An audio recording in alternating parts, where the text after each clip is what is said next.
Hello, John Longcroft-Neal here with vlog number 23.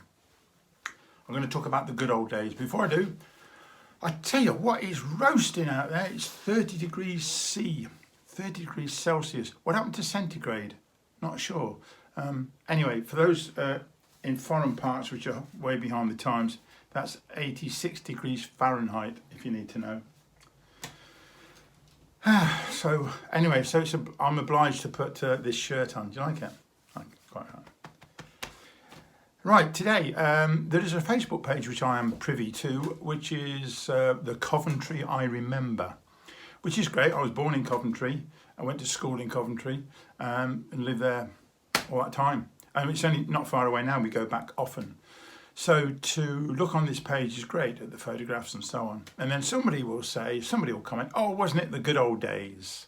You know, when we left all the doors open and everybody was friendly and it was all good and lovely. I'm going, well, maybe it was, but there's lots of things about the good old days which are not good. And it's because we were the generation that made things better.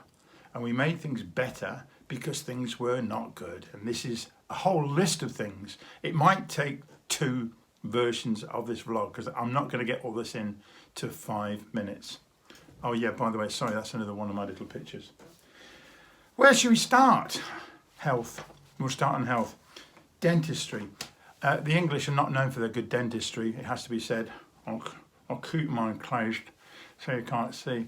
The thing about England in the 50s and 60s and Britain and maybe Europe in general is that we were still just only 10, 15 years after the end of the Second World War. So there was rationing in place, early 50s, when I was born in 1951. So it was a fairly poor place, and we'd fortunately, then in 1948, I think, had established the National Health Service. More about that another time.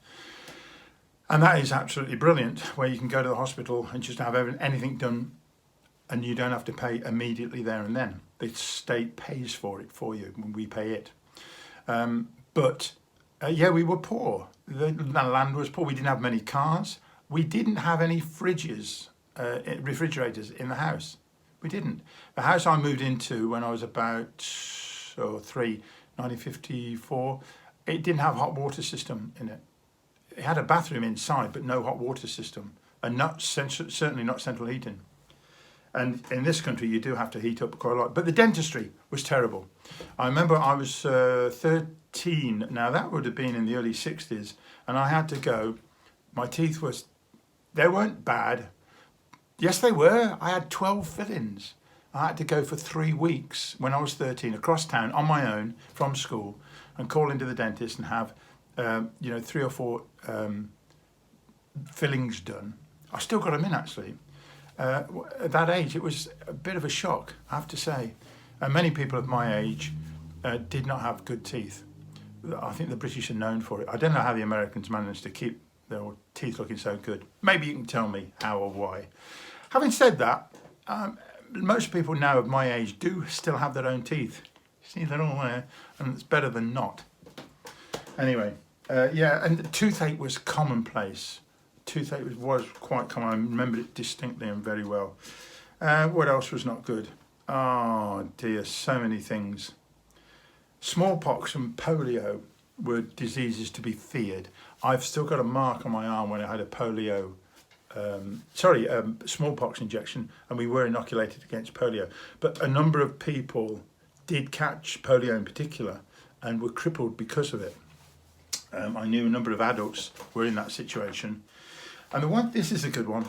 We had no fridges at home, like I say, and so the food was not always very well looked after.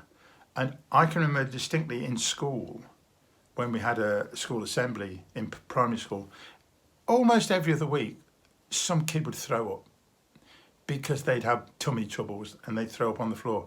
And when I started teaching later on, that didn't really occur. I can't believe there's so much to talk about. This is crazy.